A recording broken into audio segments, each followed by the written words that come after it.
Hello, it's Friday, October the 14th, 2022.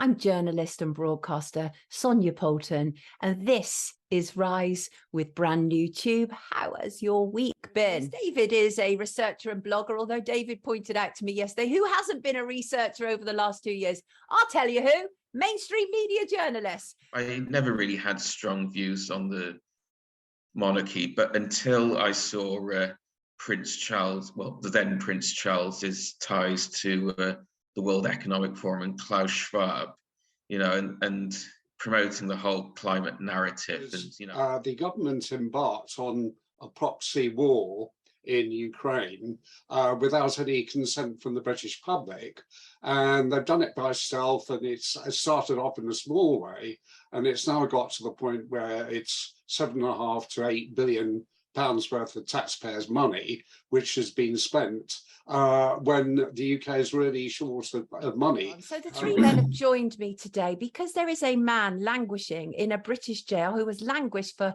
34 plus years.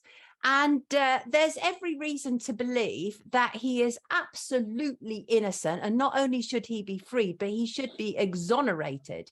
The more I heard, the more I saw, the more I had contact with him, the more I became convinced that he was certainly a victim of a miscarriage of justice. There's people who are convicted for crimes that they didn't do. So there's a murder and the wrong person is convicted, like the Birmingham 6 or the Guildford 4. Then there's these other crimes where no crime actually occurred. And I've been writing about, first wrote about that in 2004. And Clive fits into that category, that there's been this unwillingness by Richard Shepherd, the forensic pathologist, to revisit this case, despite the fact that there's now a kind of group of 9 of the most eminent forensic pathologists in the world that have all said that Richard Shepherd made a mistake. And Father Hugh approached Richard Shepherd and asked him what he thought about Clive Freeman's case, which by that time had been 33 years. And he remembered immediately. He said, that case has been on my mind. Fresh evidence.